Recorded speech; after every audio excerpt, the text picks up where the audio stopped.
Hello friends, good evening. तो आप सभी का एक बार फिर से स्वागत है हमारे यूट्यूब चैनल आरवी चौधरी पे। आज हम लोग देखेंगे बिहार एसएससी सीजीएल का सेट नंबर 2। सेट 1 हम लोगों ने कंप्लीट कर लिया है, तो आज हम लोग क्या देखेंगे, सेट नंबर 2। और सेट नंबर 2 आप लोग हमको ज़रूर बताइएगा कि सेट 1 आपको कैसा लगा, और सेट 2 आज हम लोग देखेंगे। और जो भी सुझाव होगा आप लोग हमें ज़रूर दीजिएगा, ताकि हम आपके पास किस टाइप का वीडियो लाएं।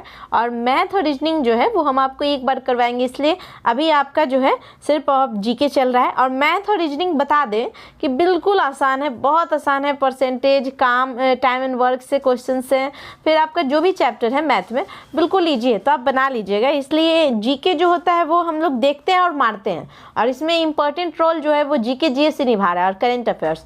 तो इसलिए इसको हम लोग जितना प्रैक्टिस करेंगे उतना अच्छा होगा। तो इसलिए हम लोग क्या करते हैं कि इसी को देखते हैं। ओके फ्रेंड्स, तो चलिए टाइम बर्बाद नहीं करते और स्टार्ट करते हैं आज का फर्स्ट क्वेश्चन। तो आज का फर्स्ट क्वेश्चन है कि मुद्रा सभी परिसंपत्तियों में सबसे तरल है, तो क्यों? तो इसका क्या कारण है? तो इसका राइट आंसर हो जाएगा क्योंकि मुद्रा जो है एक सार्वभौमिक रूप से स्वीकार्य है। ठीक है, मतलब इसका अर्थ है कि यह सार्वभौमिक रूप से स्वीकार्य है। कहने का मतलब है कि दूसरी वस्तु के रूप में आसानी से विनिमय किया जा सकता है। जैसे कहने का मतलब कि मान लीजिए चावल हमको खरीदना है, तो पैसा देंगे, चावल ले लेंगे। लेकिन अगर हमारे पास चावल होगा और सोना खरीदना होगा, तो क्या हम उस चावल से सोना खरीद सकते हैं? नहीं, ऐसा पॉसिबल नहीं है। लेकिन अगर हमको तुरंत अभी सोना चाहिए तो पैसा है, तुम तुरंत सोना खरीद लेंगे। तो इसलिए हम इसको बोलते हैं कि मुद्रा जो है सभी संपत्तियों में सबसे तरल है। ओके फ्रेंड्स, आई होप आप लोगों का कॉन्सेप्ट क्लियर हो गया होगा। चलिए देखते हैं नेक्स्ट क्वेश्चन, क्वेश्चन नंबर 2। और हम इस तरह से आपको बताने का कोशिश करेंगे ताकि आप कभी भी दोबारा जो है इस क्वेश्चन को भूल नहीं पाइए। तो इसलिए हम प्रत्येक क्वेश्चन में कोशिश करेंगे कि आपको जो भी हो, ट्रिक हंसी वाला हो या फिर जैसे भी हो, हम आपको जरूर देंगे। ओके फ्रेंड्स, चलिए तो सेकेंड क्वेश्चन है, पूंजीवादी अर्थव्यवस्था को निम्नलिखित में से किस अन्य नाम से भी जाना जाता है? ओके, तो पूंजीवादी अर्थव्यवस्था, तो यहाँ पे आपका क्या हो जाएगा, राइट आंसर बाजार अर्थव्यवस्था। आप लोगों को पता है पूंजी मीन्स कैपिटल यानी पैसा, और पैसा हमको चाहिए यानी हमको कहाँ चाहिए, तो बाजार में हमको पैसा चाहिए। मान लीजिए हमको आलू बेचना है बाजार में, प्याज बेचना है, या फिर जो भी बेचना है, कपड़ा ही बेचना है, तो उसके लिए पैसा चाहिए। तो पूंजीवादी अर्थव्यवस्था को हम लोग किस नाम से जानते हैं? बाजार अर्थव्यवस्था के नाम से। ओके फ्रेंड्स, चलिए नेक्स्ट देखते हैं क्वेश्चन नंबर 3। आई होप आप लोगों को बिल्कुल अच्छे से समझ में आ रहा होगा, सारे कॉन्सेप्ट जो है आपके क्लियर हो रहे होंगे। चलिए, तो ये 3 नंबर क्वेश्चन है। क्वेश्चन नंबर 3 बोल रहा है कि सागरमाला परियोजना भारत की कौन से राज्य से इंफ्रास्ट्रक्चर क्षेत्र संबंधित है? तो ये आपका किस चीज़ से संबंधित है? तो सागरमाला जो परियोजना है ये आपका संबंधित हो जाता है बंदरगाह क्षेत्र से, यानी ऑप्शन डी जो है बिल्कुल यहाँ पे आपका राइट हो जाएगा। ठीक है, तो ये देश के सभी बंदरगाहों को आपस में जोड़ने का काम करता है सागरमाला। और इसको याद रख सकते हैं, देखिए ऑप्शन में रेलवे, दूरसंचार, सड़क, यहाँ सागर है। तो सागर और बंदरगाह, बंदरगाह तो समझते हैं कि समुद्र में जो आपका जहाँ पे नाव रुकता है उसको बंदरगाह कहते हैं। तो सागर बंदरगाह एक जैसा लग रहा है ना, तो वहाँ से याद रख सकते हैं सागरमाला बंदरगाह क्षेत्र से संबंधित है। ओके, चलिए सभी बंदरगाहों को ये आपस में जोड़ने का ये काम करता है, तो इसलिए ये सागरमाला प्रोजेक्ट चलाया गया है। ओके फ्रेंड्स, चलिए नेक्स्ट देखते हैं क्वेश्चन नंबर 4। क्वेश्चन नंबर 4 आपका बोल रहा है कि भारत में कृषि आय की गणना किस विधि द्वारा की जाती है? तो ये भी बिल्कुल आसान है। तो देखिए, कृषि आय की गणना करना है, मतलब कृषि से आपको कितना आमदनी आया, तो जितना आपका उत्पादन होगा उतना ही तो आपका कृषि आय होगा। तो यहाँ उत्पादन विधि राइट हो जाएगा। ठीक है, यानी कृषि आय है आपका, तो कृषि आय का गणना यानी कैसे उसको मेजरमेंट कीजिएगा। तो जैसे गेहूँ अगर हमारे पास ज़्यादा उत्पादन हुआ तो ज़्यादा आमदनी, कम उत्पादन तो कम आमदनी, यानी उत्पादन विधि यहाँ पे आपका हो जाएगा राइट आंसर। ठीक है, चलिए नेक्स्ट देखते हैं क्वेश्चन नंबर 5। तो यहाँ पे देखिए ये रीजनिंग का क्वेश्चन है, बिल्कुल आसान है आपका। चलिए तो इसको छोड़ते हुए चलते हैं, हम लोग अभी जीके ओनली जीके देखेंगे। तो ये सब आपका देख रहे होंगे आप लोग, ये सब रीजनिंग कितना आसान है, बिल्कुल बहुत आसान है। तो इसलिए बस हम आपको दिखला दे रहे हैं, एक बार देख सकते हैं आप लोग कि कितना ईजी आपका रीजनिंग हो रहा है। चलिए नेक्स्ट देखते हैं क्वेश्चन नंबर आपका, ये सब आपका देखिए रीजनिंग ही है। तो चलिए आगे और बढ़ते चलते हैं हम लोग। चलिए यहाँ से आपका इस लाइन में आ जाइए तो दिखला देते। देखिए 55 तक आपका रीजनिंग था। ओके, चलिए 56 से देखते हैं। तो यहाँ पे क्वेश्चन क्या कर रहा था, चलिए 56 नंबर क्वेश्चन आपका बोल रहा है कि टाटा आईपीएल 2022 में किस खिलाड़ी ने ऑरेंज कैप का खिताब जीता। तो ये भी बिल्कुल आसान है और बिल्कुल अच्छे से आप याद कर सकते हैं। देखिए ऑरेंज कप है ना, ऑरेंज कप, तो ऑरेंज मतलब आप ऑरेंज जूस पीते हैं तो आपको क्या आ जाता है, जोश आ जाएगा। तो यहाँ से याद रखेंगे जोश बटलर। ओके, तो यहाँ राइट आंसर हो जाएगा आपका ऑप्शन आपका सी हो जाएगा, जोश बटलर। और इन्होंने आईपीएल 2022 में जो है ये सबसे अधिक जो है इन्होंने क्या किया था, रन बनाया था। सबसे अधिक रन बनाने वाले को जो ऑरेंज कैप दिया जाता है और एक पर्पल कैप होता है जो कि सबसे अधिक विकेट लेने वाले को दिया जाता है। तो इन्होंने कितना रन बनाया, तो इन्होंने 863, ओके 863 रन इन्होंने बनाया था। ओके, और बात करते हैं तो ये किस टीम से खेलते हैं, तो ये राजस्थान रॉयल्स की टीम से खेलते हैं। ओके फ्रेंड्स, चलिए नेक्स्ट देखते हैं क्वेश्चन नंबर 57। चलिए यहाँ पे 57 क्वेश्चन जो है वो आपका बोल रहा है कि हाल ही में किस राज्य द्वारा लोक मिलनी योजना का शुभारंभ किया गया है। ओके, तो देखिए लोक मिलनी योजना जो है, आज अगर आप लोग करेंट अगर हमारा देखते होंगे तो इसमें हम आपको करवाए हुए हैं। लोक मिलनी योजना जो है वो पंजाब सरकार की जो है एक योजना है। ठीक है, तो इसका शुभारंभ जो है किसके द्वारा किया गया है, तो ये पंजाब सरकार के द्वारा किया गया है। तो बिल्कुल यहाँ पे आपका राइट आंसर हो जाएगा पंजाब। और ये किस लिए है, तो ये जन शिकायतों के निवारण के लिए जो है ये योजना शुरू की गई है। चलिए नेक्स्ट देखते हैं क्वेश्चन नंबर 58। आर्द्र भूमि दिवस 2022 का थीम क्या है, यानी 2 फरवरी को हम लोग आर्द्र भूमि यानी वेटलैंड्स डे के रूप में मनाते हैं।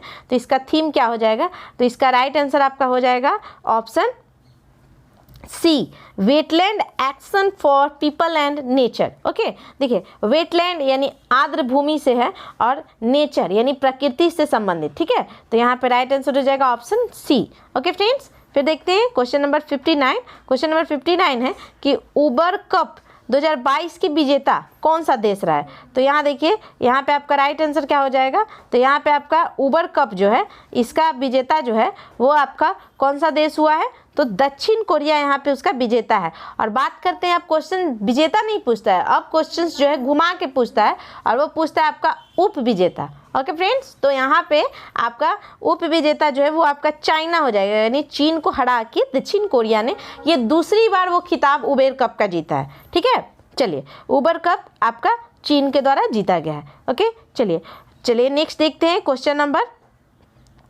60। क्वेश्चन है केंद्रीय जल शक्ति मंत्रालय की घोषणा के अनुसार प्रत्येक ग्रामीण इलाकों में हर घर जल कनेक्शन प्रदान करने वाला भारत का पहला राज्य।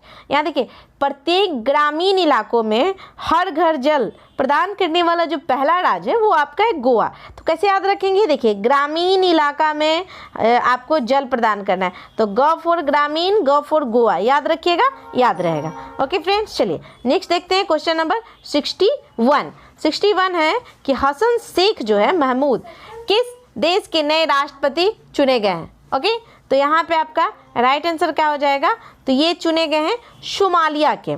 तो इसको भी याद रखना बिल्कुल आसान है। हम आपको ट्रिक बोले थे कि सारे क्वेश्चंस में देंगे ताकि आप चाह के भी कभी नहीं भूल पाइएगा। देखिए हसन शेख महमूद ये किस देश के नए राष्ट्रपति चुने गए, तो देखिए हसन को भूल जाइए, आप याद रखिए शेख महमूद सोमालिया, से दोनों को रिलेट करके याद रखेंगे। शेख महमूद सोमालिया 2-3 बार बोले जी, याद रहेगा। शेख महमूद कहाँ के राष्ट्रपति, सोमालिया के।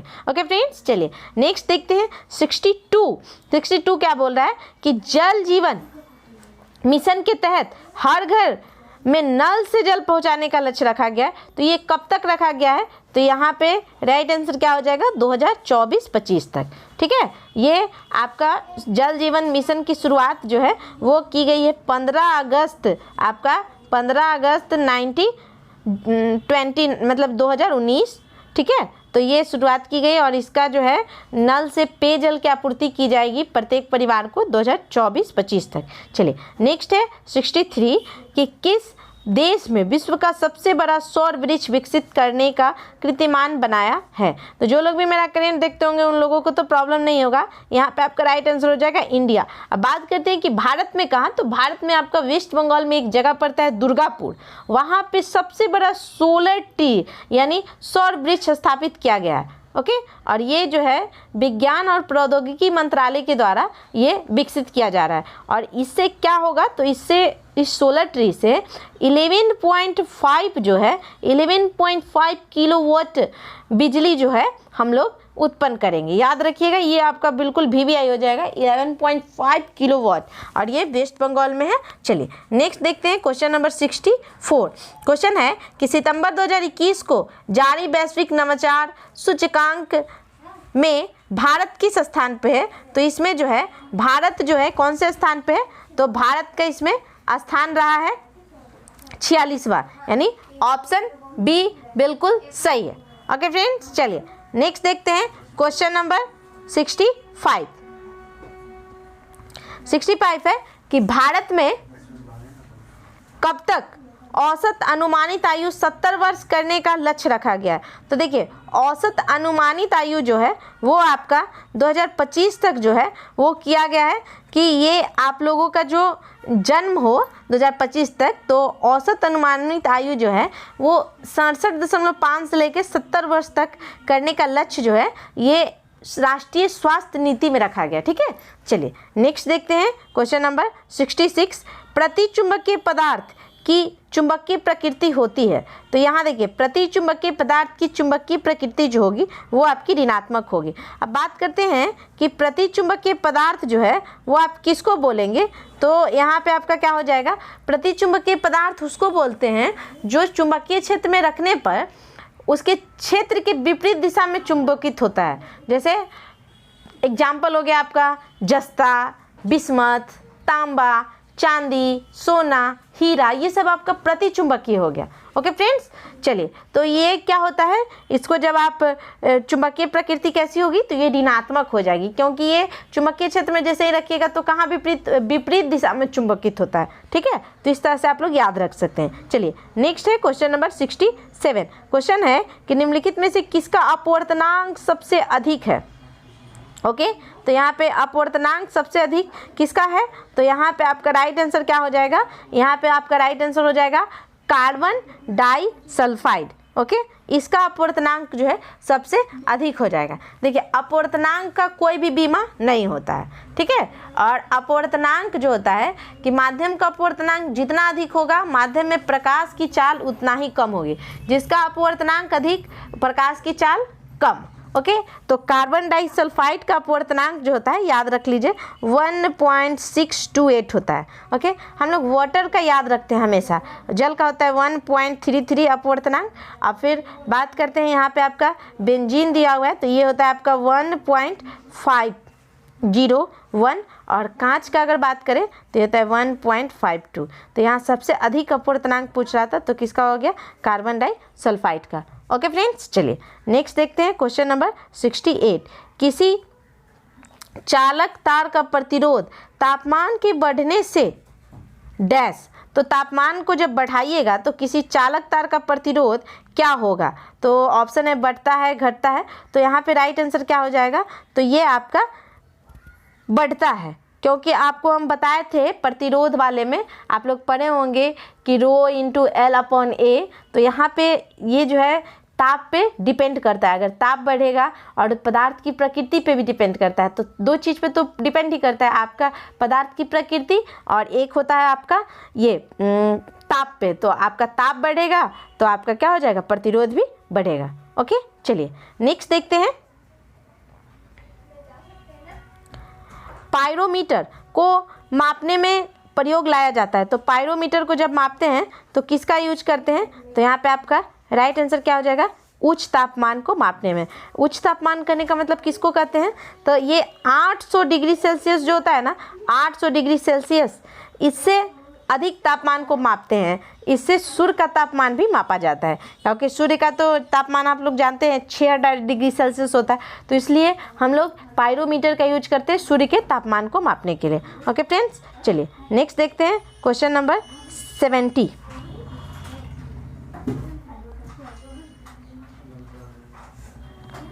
क्वेश्चन नंबर 70 है, थोड़ा सा आप लोग को देखने में अगर प्रॉब्लम होगा तो हम क्लियर कर देते हैं। क्वेश्चन कर रहा है, जिस तापमान पर तरल का वाष्प का दबाव ठोस के वाष्प के बराबर होता है उसे क्या कहते हैं? तो यहाँ पे आपका राइट आंसर क्या हो जाएगा? तो इसको बोलते हैं हम लोग हिमांक बिंदु। ओके, चलिए, यानी राइट आंसर ऑप्शन डी हो जाएगा। नेक्स्ट है 71, सरल आवर्त गति में एक सरल लोलक के लिए निम्नलिखित कथनों में से कौन सही है? ठीक है, तो यहाँ पे आपका क्या सही हो जाएगा? तो यहाँ पे सही हो जाएगा बिल्कुल आपका कि माध्य स्थिति में गतिज ऊर्जा जो होती है वो आपकी अधिकतम होती है। ठीक है, गतिज ऊर्जा अधिकतम होती है और स्थितिज ऊर्जा क्या होती है? तो ये आपका शून्य होती है। ठीक है, सरल आवर्त गति में एक सरल लोलक के लिए गतिज ऊर्जा अधिक और स्थितिज ऊर्जा कम। ओके, चलिए नेक्स्ट 72, जब किसी तालाब के शांत जल में पत्थर फेंका जाता है तो तालाब में जल के पृष्ठ पर उठने वाली लहरें कैसी होती हैं? तो ये आपका कैसा होता है? अनुप्रस्थ। और इसको देखिए कैसे याद रखिएगा, जब हम नदी या तालाब में गिट्टी पत्थर ये सब फेंकते हैं तो देखते होंगे कि उसमें से एक साउंड आता है। तो हम लोग पढ़े हुए हैं कि ध्वनि जो है क्या है आपका? अनुदैर्घ्य है ना। लेकिन यहाँ पे आपका क्या हो रहा है, क्या कर रहा है कि शांत जल में पत्थर फेंका जाता है।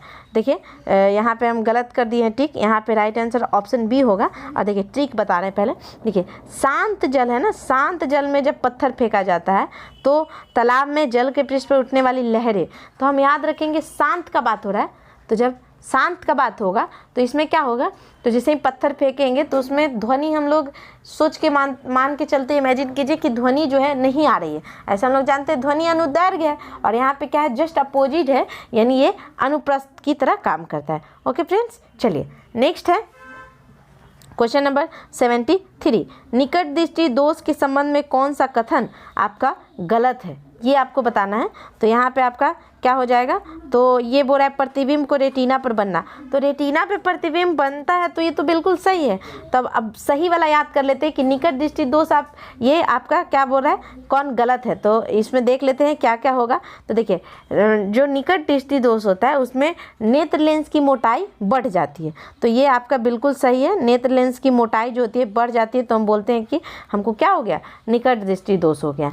ठीक है, यानी निकट की वस्तु दिखाई देगी, दूर की नहीं। फिर है आपका नेत्र लेंस की फोकस दूरी कम हो जाना, ये भी आपका बिल्कुल सही है। और थर्ड है नेत्र गोलक की त्रिज्या या व्यास में वृद्धि हो जाती है, यानी ये तीनों आपका क्या हो जाएगा? बिल्कुल सही है। और आप लोग को पता है कि निकट दृष्टि दोष के लिए हम कौन सा लेंस यूज करते हैं इसके निवारण के लिए? तो अवतल लेंस का यूज करते हैं। ओके, हम बताए थे निकट 3 अक्षर है तो अवतल। अब वही अगर दूर दृष्टि दोष रहता है तो दूर के लिए हम क्या यूज करते हैं? तो ये यूज करते हैं हम लोग उत्तल का। ओके, चलिए नेक्स्ट है क्वेश्चन नंबर 74, निम्नलिखित में से कौन एक तत्व समस्थानिक कैंसर के उपचार में यूज करते हैं? तो कैंसर के लिए तो बिल्कुल अब फेमस हो गया है, तो कैंसर के लिए हम लोग किसका यूज करते हैं? तो यहाँ पे आपका राइट आंसर हो जाएगा कोबाल्ट 60। ये जानते होंगे आप लोग, C60 कोबाल्ट 60 का यूज करते हैं हम लोग। तो ये आपका क्या हो जाता है? समस्थानिक है उसका, जो कि कैंसर में यूज करते हैं। नेक्स्ट देखते हैं क्वेश्चन नंबर 75। क्वेश्चन नंबर 75 बोल रहा है निम्नलिखित में से कौन सा रोग बैक्टीरिया से होता है? तो बैक्टीरिया से कौन सा रोग होता है? तो राइट आंसर क्या हो जाएगा? तो बैक्टीरिया से होने वाला रोग आपका एक ही है आपका, तो वो है आपका टाइफाइड, जो कि बैक्टीरिया से होता है। ओके, और इसका नाम क्या है? तो साल्मोनेला टाइफी जीव के कारण ये होता है। ठीक है, डेंगू हमारा वायरस से होता है, रेबीज जो होता है ये भी हमारा क्या हो जाता है? वायरस के कारण होता है। और कालाजार तो हम लोगों को पता है कि ये आपका किससे संबंधित हो जाएगा? तो ये आपका मलेरिया ये सब टाइप से आपका हो जाता है, तो वहाँ से आप लोग इसको याद रख सकते हैं। ओके, चलिए नेक्स्ट है क्वेश्चन। तो ये मच्छर की वजह से, मक्खी की वजह से होता है आपका। चलिए नेक्स्ट है हमारा सिनकोना के किस भाग से हमको ये औषधि मिलता है? तो ये आपका छाल जो होता है, सिनकोना का छाल, तो उसको हम लोग यूज करते हैं। ये मलेरिया की दवा बनाने के लिए इसका यूज किया जाता है। ठीक है, तो ये इसमें क्या पाया जाता है इसके छाल में? तो क्यूनाइन पाया जाता है। ये Q9 जो होता है, Q9 की वजह से जो होता है आपका, इससे तबीयत जो है आपका मलेरिया जो होता है वो ठीक होता है। ओके, चलिए नेक्स्ट देखते हैं क्वेश्चन नंबर 77। बोल रहा है कि ईस्ट में सर्वाधिक पाया जाने वाला विटामिन, तो ईस्ट में आपका क्या पाया जाता है, तो ईस्ट में हम लोग विटामिन B12 पाया जाता है, यानी राइट आंसर ऑप्शन आपका सी हो जाएगा। ओके, चलिए नेक्स्ट है हमारा यूकैरियोटिक कोशिका के संबंध में कौन सा कथन गलत है। तो यूकैरियोटिक कोशिका के बारे में हम लोग जान रहे हैं, तो यूकैरियोटिक कोशिका के बारे में गलत पूछा जा रहा है, ध्यान दीजिएगा। तो यहाँ पे आपका राइट आंसर क्या हो जाएगा, ऑप्शन सी। बोल रहा है कि इनमें रिक्तिका उपस्थित नहीं होता है, तो ये गलत है। यूकैरियोटिक जो कोशिका होती है उसमें रिक्तिका जो होती है वो उपस्थित होती है, ठीक है। अब देखिए इसमें समसूत्री विभाजन होता है, बिल्कुल सही है। श्वसन तंत्र माइटोकॉन्ड्रिया में होता है, ये भी बिल्कुल सही है। फिर इसमें रिक्तिका उपस्थित होती है, तो यह नहीं जो है वो आपका गलत हो जाएगा।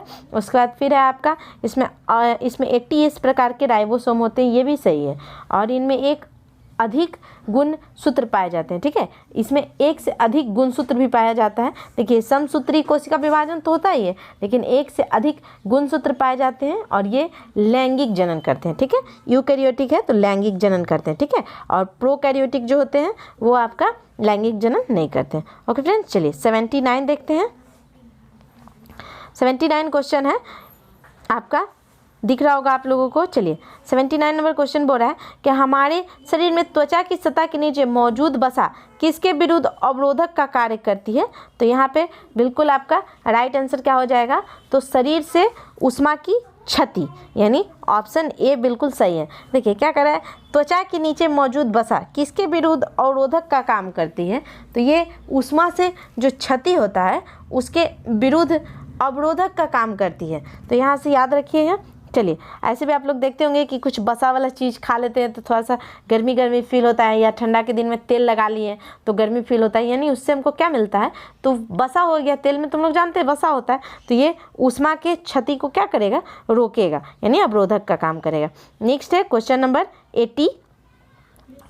क्वेश्चन है फलों का मधुर या मीठा स्वाद किसके कारण होता है। तो देखिए फ से फल, फ से फ्रक्टोज, याद रखिएगा, क्योंकि देखिए माल्टोज लैक्टोज ये सब मिठास का ही काम करता है, लेकिन हमको फल के बारे में जानना है। तो फल में जो मधुर आपका मीठा स्वाद जो होता है वो किसके कारण होता है, फ्रक्टोज के कारण। ओके, और ये पूछता है कभी कभी क्वेश्चन में कि ये डाइसैक्राइड है, मोनोसैक्राइड है, तो ये किस टाइप का शर्करा है, तो फ्रक्टोज जो है वो आपका मोनोसैक्राइड शर्करा है, ठीक है, जो कि इसको हम लोग फल शर्करा के नाम से भी जानते हैं। मान लीजिए कभी कभी फल में दे दे कि कौन सा टाइप का पाया जाता है और फ्रक्टोज नहीं दे के मोनोसैक्राइड दे दे, तो ये आपका एक मोनोसैक्राइड है। अब जैसे दूध में आप लोगों को पता होगा कि लैक्टोज आपका पाया जाता है, तो और फिर आपका बात करते हैं कि माल्टोज, यहाँ पे आपका माल्टोज है, लैक्टोज तो आपका हो गया मिल्क में पाया जाता है। अब माल्टोज जो है वो आपका किस में पाया जाता है, तो ये अनाज से प्राप्त किया जाता है। माल्टोज तो ये किससे, तो अनाज से। देखिए याद कैसे रखिएगा, तो देखिए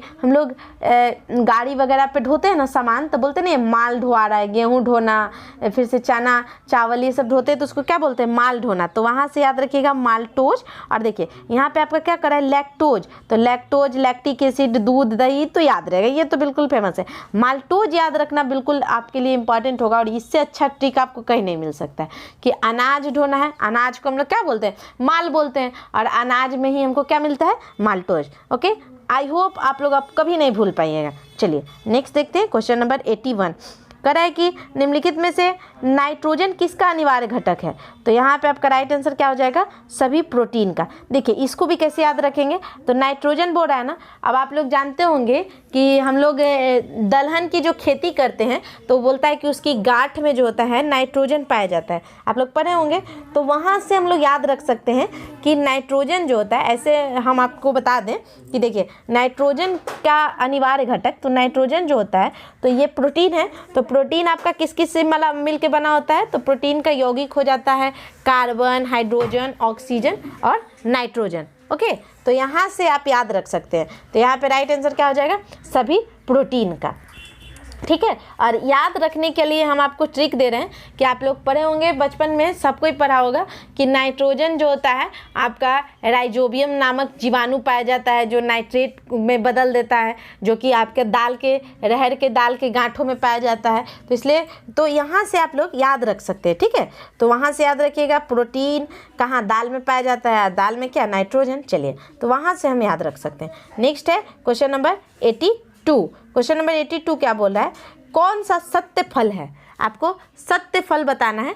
तो यहाँ पे आपका राइट आंसर क्या हो जाएगा, सत्य फल का जब बात करते हैं तो देखिए यहाँ पे आपका राइट आंसर हो जाएगा आम। अब देखिए सत्य फल और असत्य फल बहुत सारा क्वेश्चन पूछता है, तो अब आप कैसे याद रखिएगा, तो सत्य फल जो होता है ये पुष्प का केवल अंडाशय का ही भाग लेता है, उसे सत्य फल कहते हैं। जैसे आम हो गया, अंगूर हो गया, मटर हो गया, ये सब आपका क्या हो जाता है, तो ये सब सत्य फल है। अब जैसे सेब हो गया, नाशपाती हो गया, तो ये सब असत्य फल होता है, ठीक है। तो यहाँ से याद रखिएगा। अब देखिए एक याद रखिएगा ना तो उस टाइप से आप लोग आई थिंक याद रख सकते हैं। जैसे सेब नाशपाती देखते होंगे जब काटते होंगे तो उसमें छोटे छोटे बीज होते हैं, और आम जो होता है उसमें बड़ा सा बीज हो गया, तो इस टाइप से उसको याद रख सकते हैं। ऐसे याद रखना है कि अंडाशय यानी ओबड़ी के पकने से जो फल बनता है ना उसको हम लोग क्या बोलते हैं, सत्य फल बोलते हैं। तो ये आपको देखना पड़ेगा कि ओबड़ी के पकने से जो फल बनता है उसको सत्य फल बोलेंगे। ओके चलिए नेक्स्ट है क्वेश्चन नंबर 83। क्वेश्चन है कि सही सुमेलित नहीं है, ये आपको बताना है। तो यहाँ पे देखते हैं, थोड़ा सा क्वेश्चंस को हम आगे बढ़ा देते हैं ताकि आप सब देख पाइए, ठीक है।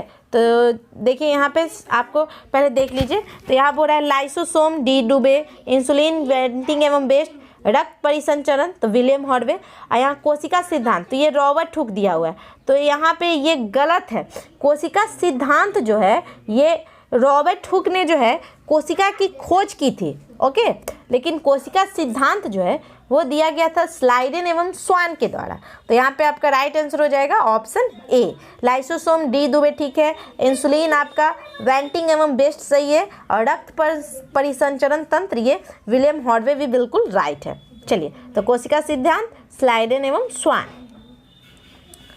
नेक्स्ट है हमारा, किसी तत्व का परमाणु संख्या 17 है और द्रव्यमान संख्या 36 है तो न्यूक्लियस में न्यूट्रॉनों की संख्या बताइए। अगर आप लोग हमारा देखे होंगे ग्रुप डी का एनालिसिस तो उसमें हम आपको न्यूट्रॉन, प्रोटॉन, इलेक्ट्रॉन निकालना सिखाए हुए हैं, लेकिन फिर भी हम आपको बता देते। देखिए परमाणु संख्या कितना है आपका 17 और द्रव्यमान संख्या कितना है 36। और आप लोगों को पता होगा कि द्रव्यमान संख्या 36 है, यानी हम इसको किसको बोलते हैं, तो N+P यानी नाइट्रोजन न्यूट्रॉन चलिए न्यूट्रॉन और प्रोटॉन की जो संख्या होती है इसका योग जो होता है वो आपका क्या कहलाता है, द्रव्यमान संख्या। तो यहाँ न्यूट्रॉन प्लस प्रोटॉन बराबर 36। अब यहाँ पे परमाणु संख्या जो होता है वो प्रोटॉन की संख्या को ही हम लोग, प्रोटॉन की संख्या इलेक्ट्रॉन की संख्या बराबर आपका परमाणु संख्या 17 दिया हुआ है। तो यहाँ पे आप रख दीजिए 17 बराबर यहाँ पे आपका 36। तो यहाँ n+17 = 36। अब उधर ले जाके इसको घटाइएगा, 36 - 17 तो n बराबर आपका कितना आ जाएगा, तो यहाँ से आपका आ जाएगा 19, यानी ऑप्शन बी जो होगा बिल्कुल राइट होगा। ओके फ्रेंड्स, चलिए तो आप लोगों को आ गया होगा न्यूट्रॉन की संख्या निकालने। तो ये द्रव्यमान संख्या माइनस परमाणु संख्या कर दीजिए, या न्यूट्रॉन प्लस प्रोटॉन बराबर द्रव्यमान संख्या होता है, ठीक है। चलिए नेक्स्ट देखते हैं क्वेश्चन नंबर 85। लोहे में जंग लगने के लिए निम्नलिखित में से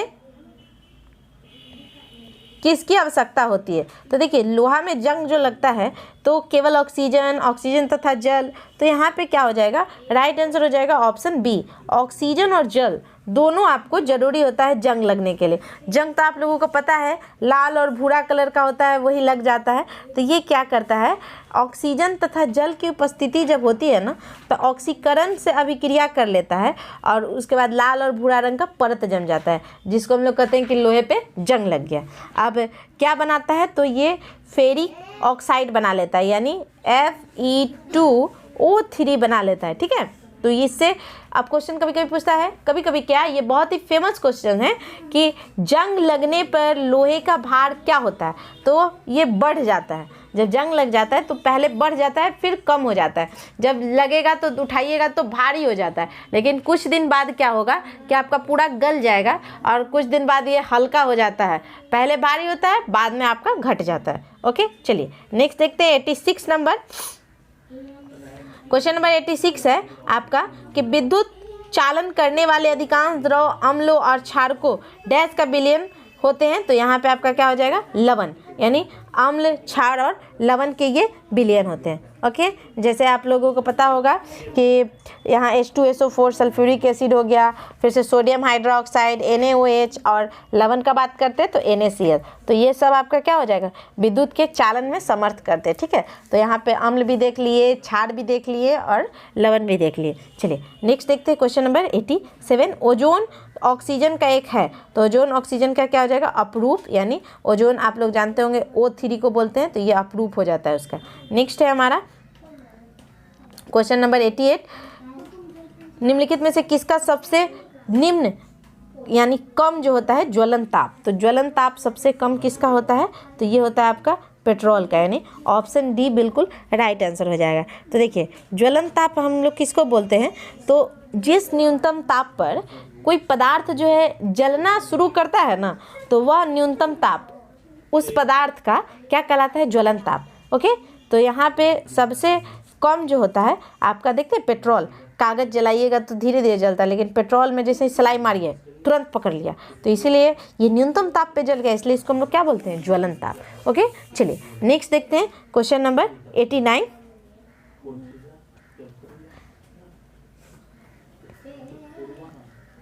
चलिए तो यहाँ 89 यहाँ है आपका 89 नंबर क्वेश्चन है कि चर्म रोग के लिए प्रयोग किया जाने वाला रेडियो आइसोटोप निम्न में से कौन सा है। तो यहाँ देखिए चर्म रोग है ना, तो यहाँ से आपका हो जाएगा रेडियो फास्फोरस। देखिए इसको कैसे याद रखेंगे, तो यहाँ देखिए आप लोगों को पता होगा कि फास्फोरस जो है वो हवा में आग लगाने का काम करता है। कभी आप लोग CID अदालत वगैरह देखते होंगे तो उसमें दिखाता है किसी किसी चीज़ को ये जज के सामने लाने के लिए कि वो हाथ में आग लगा लेता है, तो एक आपका लिक्विड आता है जिसको हाथ पे पूरा लगा लीजिए और उसके बाद उसके ऊपर से फास्फोरस छींट लीजिए। और छींट लीजिएगा तो जैसे ही हवा थोड़ा सा बहेगा तो अब वो हवा में आग लगाने का चूँकि काम करता है फास्फोरस, तो वो तुरंत आपका हाथ जलने लगेगा। लेकिन आप उस पर चूँकि लिक्विड लगाए हैं तो उतना ही देर तक दिखाया जाता है, नाटक शो में भी जो लोग दिखाते हैं वैसे ही करते हैं। तो वो टाइम फिक्स है कि 15 मिनट तक चलेगा, 10 मिनट चलेगा, तो उतना देर तक आपका हाथ जो है जलेगा नहीं, क्योंकि वो लिक्विड आपके हाथ को आपको क्या कर रहा है, प्रोटेक्ट कर रहा है, सुरक्षा प्रदान कर रहा है। तो यहाँ से याद रखिएगा, देखिए चर्म रोग है तो किसका यूज करते हैं, तो रेडियो फास्फोरस का। ओके, चलिए नेक्स्ट है वह परिवर्तन जिसमें एक या एक से अधिक नए पदार्थ बनते हैं क्या कहलाता है। तो एक या एक से अधिक नए पदार्थ बनता है उसको हम लोग रासायनिक परिवर्तन कहते हैं, जैसे दूध से दही बन गया। चलिए नेक्स्ट है हमारा मैथ है 91 से, आपका अभी मैथ ही आएगा, तो बिल्कुल आसान आसान देख रहे होंगे आप लोग, मैथ बिल्कुल आसान है। चलिए नेक्स्ट देखते हैं क्वेश्चन, अब आपका कहाँ से आ रहा है, तो देखिए 115 तक आपका मैथ था, और देखिए बिल्कुल आसान आसान है, x+1 का मान दिया हुआ है, x³ का मान निकालना है, बहुत आसानी से आप लोग से बन जाएगा। चलिए तो नेक्स्ट है हमारा 116 नंबर क्वेश्चन कर रहा है कि जिस संविधान सभा द्वारा भारत के संविधान का अधिनियम किया गया उसके सदस्य कौन थे, तो उसके कौन से सदस्य थे, तो यहाँ पे आपका क्या हो जाएगा, तो यहाँ पे देखिए क्वेश्चन आपका है कि कौन से लोग जो थे इसमें थे, तो यहाँ पे आपका क्या हो जाएगा, राइट आंसर ऑप्शन ए, विभिन्न प्रांतों की विधानसभाओं द्वारा निर्वाचित। तो यहाँ पे कुल कितने सदस्य थे, तो 389 सदस्य थे, जिसमें से आपका 296 जो था, 296 आपके ब्रिटिश प्रांत के थे और 93 जो थे वो आपके देसी रियासत के थे। क्वेश्चन पूछा जाता है कि देसी रियासत से कितने थे, तो 93, तो अब जो बच जाएगा कुल सदस्य में से घटा दीजिए। अब बात करते हैं तो ये ब्रिटिश जो संप्रदाय में थे, ब्रिटिश प्रांत से, उसमें 292 जो थे वो आपके राज्य प्रांत से थे और 4 जो थे वो आपके कमिश्नरी थे। ओके फ्रेंड्स, चलिए नेक्स्ट है आपका 117, निम्नलिखित में से कौन सा रीट निजी स्वतंत्रता का आधार है। ठीक है, तो यहाँ पे आपका राइट आंसर क्या हो जाएगा, तो राइट आंसर हो जाएगा ऑप्शन ए, यानी बंदी प्रत्यक्षीकरण। इसके द्वारा जो है आपका इसमें क्या किया जाता है, तो इसमें जब आपको कोई आदमी अवैध रूप से गिरफ्तार कर ले तो ये न्यायालय द्वारा अधिकारी को आदेश दिया जाता है कि आप जो भी आदमी को बंदी बनाए हैं वो निश्चित स्थान या निश्चित समय के अंदर उपस्थित करना है उसको, और न्यायालय फिर बंदी बनाए हुए का कारण जानेगी और फिर उस पर विचार करती है। ओके, चलिए नेक्स्ट है आपका, राष्ट्रपति द्वारा संसद के दोनों सदनों के लिए कुल कितने सदस्यों को नामित किया जा सकता है? तो यहाँ पे आपका राइट आंसर क्या हो जाएगा? ऑप्शन ए, दोनों सदन के लिए यानी 12। तो पहले तो आपके 12 होते थे राज्यसभा के लिए और 2 एंग्लो इंडियन होते थे लोकसभा के लिए, लेकिन जो 104वां संशोधन हुआ जो कि 2021 में हुआ, 2021 में आपका 104वां संशोधन हुआ है, तो इसमें जो है आपका एंग्लो इंडियन जो समुदाय थे उसको समाप्त कर दिया गया। तो अभी कितने हो गए आपके? 12। ओके, और ये बिल्कुल आपका VVI है, तो याद भी रखिएगा कि 104वां संविधान संशोधन से आपका जो 2 एंग्लो इंडियन था उसको समाप्त कर दिया गया। नेक्स्ट है 119 यानी 119, आपका भारतीय संसद के संयुक्त सत्र की अध्यक्षता कौन करता है? तो देखिए 2 क्वेश्चन पूछता है, संयुक्त सत्र की अध्यक्षता कौन करता है? तो ये अध्यक्षता करता है लोकसभा अध्यक्ष, लेकिन संयुक्त सत्र की मीटिंग को बुलाता कौन है? तो ये राष्ट्रपति के द्वारा बुलाया जाता है। ओके, तो याद रखिएगा, ये बिल्कुल आपका इंपॉर्टेंट है। तो यहाँ देखिए ये क्वेश्चन अगर पूछा जाए कि अध्यक्षता जो है लोकसभा अध्यक्ष तो करते ही हैं, लेकिन ये किसके तहत? तो ये अनुच्छेद जो होता है 118 का 4, इसके तहत आपका जो है अध्यक्षता करते हैं। लेकिन जब बात करते हैं कि 108 के तहत जो है संसद के दोनों सदनों में से धन विधेयक में से इतर विधेयक पर असहमति होने पर संयुक्त बैठक राष्ट्रपति द्वारा बुलाई जाती है। मतलब कहने का मतलब क्या हो गया कि संसद की जो संयुक्त ये लोकसभा राज्यसभा को जो बुलाया जाता है, तो ये संयुक्त बैठक जो राष्ट्रपति बुलाते हैं वो किसके तहत? तो वो अनुच्छेद 108, और ये अध्यक्षता कौन करेगा? लोकसभा अध्यक्ष 118 के तहत। ठीक है, चलिए तो पहले बुलाया जाता है इसलिए 108 और फिर बैठक का अध्यक्षता होगा यानी 118। नेक्स्ट है हमारा क्वेश्चन नंबर 120, वह व्यक्ति कौन है जो राज्यसभा का सदस्य होते हुए राज्यसभा तथा लोकसभा दोनों में बोल सकता है? तो राज्यसभा का सदस्य है लेकिन राज्यसभा में बोल सकता है, लोकसभा में भी बोल सकता है, तो वो है आपका वे मंत्री जो राज्यसभा का सदस्य होंगे। ठीक है, तो वो लोग बोल सकते हैं। चलिए नेक्स्ट है हमारा, हाँ और एक चीज़ और इसमें इंपॉर्टेंट हो जाता है, देखिए राज्यसभा के सदस्य जो होंगे वो राज्यसभा लोकसभा में बोल सकते हैं लेकिन ये मत नहीं दे सकते हैं। ओके, तो ये भाग तो लेते हैं लेकिन मत नहीं देते हैं अनुच्छेद 88 के तहत। ओके, चलिए नेक्स्ट है क्वेश्चन नंबर 121, भारतीय संविधान के किस संशोधन अधिनियम के तहत उच्च न्यायालय के न्यायाधीशों की सेवानिवृत्ति की आयु 60 वर्ष से बढ़ाकर 62 वर्ष की गई है? तो 60 से बढ़ाकर 62 आपका किया गया था, तो ये आपका क्या हो जाएगा राइट आंसर? तो यहाँ पे हो जाएगा 15वां जो था आपका 15वें संविधान संशोधन से ये आपका किया गया था 60 से 62 किया गया था, और ये आपका कब किया गया था? तो 1963 में आपका जो था 60 से 62 कर दिया गया था। चलिए नेक्स्ट है, देखिए इसको याद भी रख सकते हैं, ये 60 से 62 किया गया और कब किया गया? तो 1963। तो यहाँ से याद रहेगा कि ये 62 हो गया और फिर 1963 हो गया, यानी 60 से 62 किया गया 1963 में, याद रहेगा। नेक्स्ट है हमारा, ये सब बिल्कुल VVI ट्रिक है, कभी नहीं भूल पाइएगा। चलिए नेक्स्ट है, भारत के महानियंत्रक महालेखा परीक्षक किसके लिए दार्शनिक मार्गदर्शक एवं एक मित्र के रूप में कार्य करती है? तो यहाँ पे आपका क्या हो जाएगा? बिल्कुल सही आंसर हो जाएगा आपका, तो यहाँ ऑप्शन डी लोक लेखा समिति। ठीक है, तो यहाँ पे लोक लेखा समिति के लिए के मित्र के रूप में कार्य करता है। नेक्स्ट है 123, निम्नलिखित में कौन स्थानीय सरकार का मामला नहीं है? तो यहाँ पे आपका हो जाएगा कानून और व्यवस्था, ये राज्य सरकार का मामला हो जाता है। ठीक है, बाकी सब जो है आपका ये स्थानीय सरकार का है। नेक्स्ट है 24, तो यहाँ है अजात शत्रु किस वंश से संबंधित था?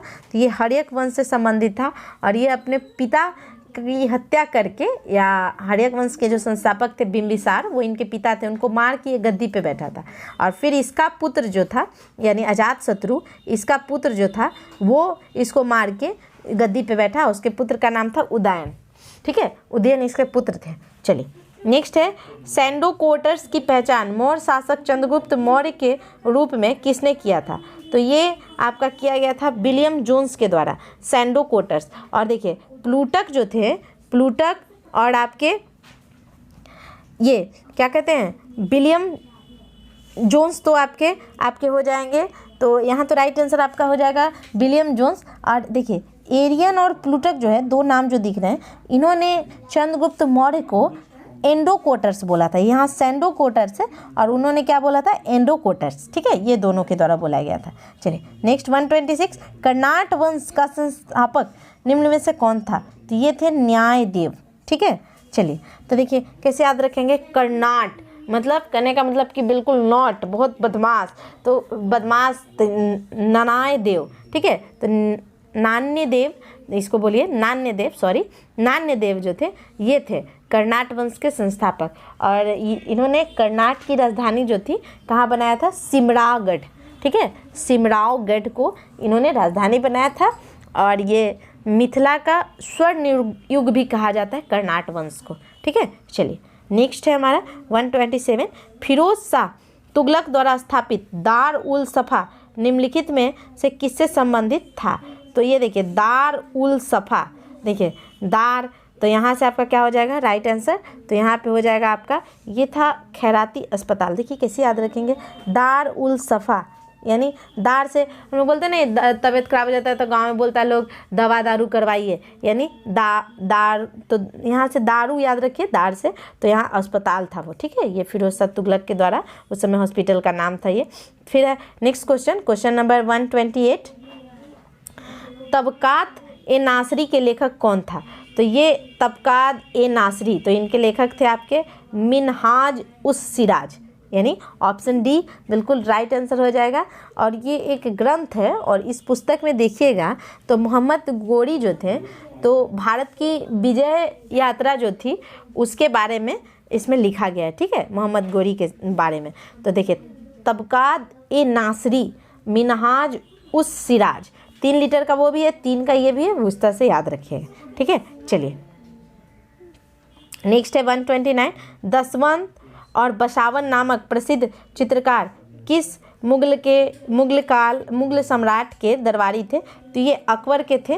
तो ये बिल्कुल आपका इजी है, तो दसवंत और बसावन ये अकबर के दरबारी थे और बिल्कुल फेमस क्वेश्चन है। चलिए नेक्स्ट है 130, निम्नलिखित में कौन होम रूल लिंक के स्थापना से संबंधित नहीं था? तो यहाँ पे आपका T.S. ऑलकॉट जो है, इन्होंने आपका थियोसॉफिकल सोसाइटी की स्थापना की थी। ठीक है, यानी ये थियोसॉफिकल सोसाइटी से संबंधित है। बाकी लोग जो हैं उन्होंने आपका किसका स्थापना किया था? होम रूल लिंक का।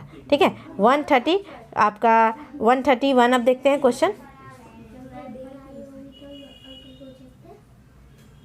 चलिए 131 अब क्वेश्चन नंबर देखते हैं हम लोग।